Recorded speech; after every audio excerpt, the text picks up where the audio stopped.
Welcome back to another edition of Does It Bite? And boy, what we're going to talk about today, it bites. Yes. It has sharp teeth. It has fur. Yeah. Sometimes it has venom. Yeah. We're talking about wildlife. Wildlife, yes, ma'am. Yikes. Common wildlife home invaders. You know, you'd think when you live in the city, you shouldn't have to worry about that kind of a pest. Mm-hmm. But you see a lot of wildlife issues in and around the city proper. Oh, yes, we are super excited. This is sort of a pseudo new service that we're doing. Yeah. You know, BuckTech has always done some kind of wildlife removal and things like that, but we are finally stepping into an official service of removing wildlife from homes and properties. So we're super excited about that. So when we think about wildlife, we're thinking about basically anything that's not domestic. Okay. So, you know, we're not going to remove dogs. We're not going to remove, you know, your cat because your cat, you know, ate your sandwich and nothing like that. We're going after the, like you said, the common invaders of wildlife. So basically what's going on, especially around here, we're building all our new homes, all our new buildings where they are. So we basically built our home on top of their home. That's right. They were here first. Yeah, they were here first, and we're kind of invading their space. So when that happens, now we have wildlife and humans dwelling together. Yeah, we do. Like, it surprised me. We moved about 10 years ago into a neighborhood right inside the Loop here in Lubbock, and we had kind of lived out and saw some wildlife, but foxes. Yes. There are so many foxes in my neighborhood, Oh, yeah. and I'm always surprised. I was so surprised when I saw that. Oh yeah, so foxes, especially inside the city, are Crazy. very numerous. They're everywhere. So what brings them in is that there's a ready supply of food. So they can definitely eat, you know, a lot of stuff because humans, we throw stuff out, you know. Yeah, we do. And then there's places for them to hide, places for them to nest. All our sheds and stuff in the backyard can The become deck. dens. They like the deck. Yeah, they become dens for them. So these guys are everywhere. We were actually driving the other day, and I said, "Baby, look, there's a fox." And she said, "Daddy, I seen it." I said, "Yep." I mean, they're everywhere. You know, people say that when I walk by all the time. Yeah. Look, there's a fox. Yeah. It's my last Yeah. name. Baroots. Yeah, I thought that was funny. Anyway, so that's common. What are some of the other calls that you're getting for wildlife issues? Oh yeah. So we are getting a lot of calls for possums. Okay. Possums are very numerous in this area as well. People are kind of afraid of them because they look kind of scary, but you know, they can be beneficial. They eat bugs and stuff in your yard. Trash? Don't they eat a lot of trash? Yeah, they can. Yeah, they can. But you know, folks still don't want them in their yard. Oh no. So we do get a lot of calls for possums. We also get a lot of calls for raccoons. Raccoons is a big deal, especially towards the south side of Lubbock. We have a lot of raccoons. And they can do a lot of damage. Oh yeah. They're the bandits of the forest. You know, they got the little bandit eyes and stuff like that. The bandits of the neighborhood these days.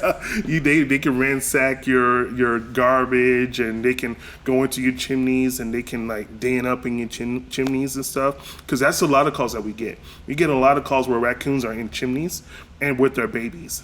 So we have to go in there and get the babies and the mama out and things like that. So, you know, we also talk about mechanical exclusion to keep them out, you know, chimney caps and things like that. So, so raccoons is a big deal, especially down here. So, like, if you have raccoons in your chimney, like, how do you know? Do you hear them? Are you smelling something? Like, both. You can actually smell the feces and the urine, and also you definitely can hear them, especially if the babies are crying. You can hear them crying in there. The mom is coming in and out of the chimney. Are they coming in the house? It depends on how the chimney is set up. So they can go into the chimney, and most people, right, especially now during the summertime, they keep it closed. Right. So they're not coming out, but they're definitely in the chimney. Yeah. Wow. You'll know if they're in there. So if you do you have a raccoon issue, that's not something you should deal with on your own? No, because raccoons can carry rabies. Okay. They can be very aggressive, especially if there's babies involved. Wow. So you definitely want to call a professional, call Buck Tech. We have one of the best wildlife guys I have ever encountered, and we were so lucky to get him. His name is Garrett Fair. Yeah. Man, he is one of the best dudes I've ever met, not just as a person, but as a technician. Yeah. I mean, he is awesome. From day one, when we first hired him, he was out there catching birds with his hand. He was chasing raccoons. I mean, he's good at what he does, and like he catches snakes and the stuff that I won't do.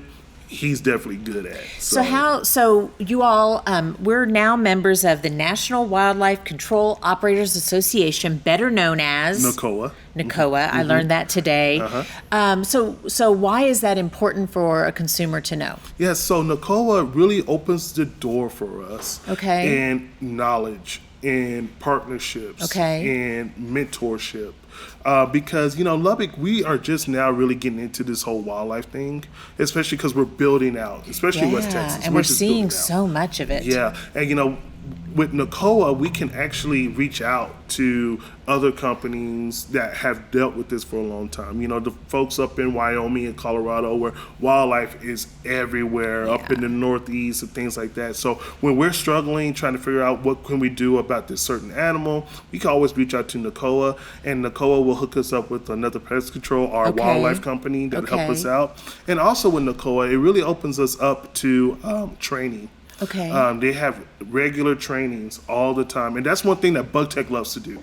We always want to be on a cutting edge of what's coming up. What's coming up next? What's the new thing? What's the best thing out there? And with NACOA, that provides that for us. Yeah, just like we've been talking about this idea of personalized pest management, that even applies to wildlife. That's right. Removal, because every scenario is going to be different, and you don't deal with every animal the same. You don't just put them in a trap and do whatever you do with them. Everyone needs to be dealt with specifically. Right, and for example, everybody's getting solar panels now. Oh, okay. And what's happening with solar panels is that the birds are getting into underneath the solar panels for shelter and shade and things like that. Well, they can also do a lot of damage underneath there. Wow. So, the first thing somebody's going to do is say, hey, I need you to remove them, take them out, trap them, whatever.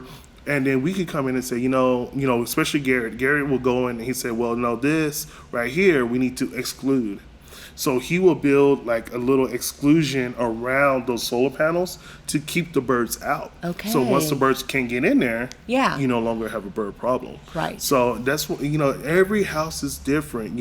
If there's a bird problem next door, their bird problem might be the birds are getting into the chimney. And, that's when Garrett goes, gets the bird out, and then suggests a chimney cap, screen over the chimney, whatever he suggests. Maybe a bird next door. Now, the birds got in somehow. Garrett needs to go in and get the bird out. Oh, gosh. So every single one of them is different. Even though we're dealing with the same type of species of pest, every single one of them is structure and every situation. And one of the things we talk a lot about is humane wildlife removal. So tell me what that means, and what are some examples of some of the things that we've been doing? Yeah, so the world that we live in is such a delicate balance. Sure. Of, we need this to survive, and this needs this to survive. And you can't just go in and just start killing things. That's right. And, doing stuff like that. So we here at Bug Tech really want to make sure that we're doing things the right way. So we are always talking to the Texas Game Warden, the Wildlife Commission, to make sure laws didn't change, because some birds are migratory where we can't touch them. Oh, okay. Some birds are nesting. We can't touch nesting birds, any eggs or anything like that. So we want to make sure that we're in compliance with them. So that's one of Garrett's jobs, is to do that. His job is to make sure that we're always on top of the law, make sure that the law is being followed every time. And then when we actually do have to do removals or anything like that, Garrett's going to make sure that he's doing the right thing each and every time. Okay. So if we go into, let's say, a pigeon nest, and the pigeons are nesting in the corner of the roof, he's gonna go in, and if he sees pigeon eggs and stuff like that, he'll remove those, humanely. He won't throw them off the roof or nothing like that. He'll remove those, and get those pigeons out of there and do some exclusion work. Okay. And to keep those pigeons out And instead have of having them the poison. rehomed somewhere else. Right. So that way, we're trying to make sure that we're doing our part Right. to make sure that the world keeps rotating like God intended it to do. I love that. What are some other common, we've talked a little bit about birds and raccoons and possums and foxes, but what are some, well, maybe even less common, so what are some other kinds of calls that you're getting that are challenging? Yeah, the ones that I won't do is snakes. So Yeah, we actually get a lot of calls about snakes. yeah, I won't. No do one that. wants to touch a snake. That's why I call Garrett. Yeah. That's why I hired Garrett. Yeah. Because I'm not doing it. Yeah. I don't do snakes. But that's Garrett probably does. pretty common during the summer months. Oh yeah. We get a lot of king snakes calling. And those aren't poisonous, right? Or venomous. Yeah, I don't know. Okay, so Garrett knows that we're stuff. going to talk about that in detail. But so king snakes. Yeah, Garrett knows all about that, so that's why I hired him to do that. I love it. But yeah, Garrett would know. We still have rattlers around here. We have Right. garter snakes. We have bull snakes. We have coach whips around here. Different snakes like that. Yeah. And Garrett would know what he needs to do because each snake is going to be different. Okay. They behave differently. Right. So when he goes into a snake call, he's going to figure out what kind of snake it is. Maybe he'll ask the customer, can you identify the colors? What did it look like? How did it move? That way he knows how he needs to approach that situation. Okay. It's integrated pest management. Same thing. Yeah. But we're not dealing with the pest as in insects. We're Right. dealing with pests as in snakes and Wow. reptiles. Wow. So Garrett will go in and he will assess the situation and figure out what's the best way to do. And a lot of times when he gets there, they're already gone. Right. But there's sometimes when he gets there and the snake is staring at him in the face. Oh, Yeah, that's why I Or a hired him because I'm nest. not doing it. I mean, Yeah. because I've heard that sometimes, they'll nest on underneath your porch or whatever, which is frightening. Yeah, very frightening. that's a great job for Garrett to do, not for me. Do you ever deal with like larger animals? What would some of those be? I want to say the largest animals that we deal with here in this Yeah. area is going to be like the foxes and Okay. maybe a coyote here and there. We do Okay. have those around Lubbock as well. I know because I had them attack my chickens before. So, but we did deal with those as Okay. well. Yeah, we have traps that will fit all those things. Wow. Yeah.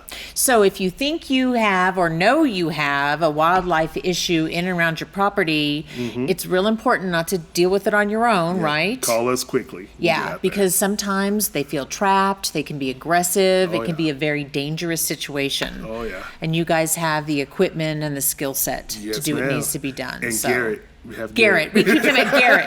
Yeah, Michael has made it abundantly clear he's Yeah. not going anywhere near some of those dangerous animals. Nope. We're grateful for Garrett. Yes, ma'am. And that's another edition of Does It Bite? This is the wildlife edition Right. of Does It Bite? And heck yeah, it does. We're done. Thanks, y'all. We'll see you next time.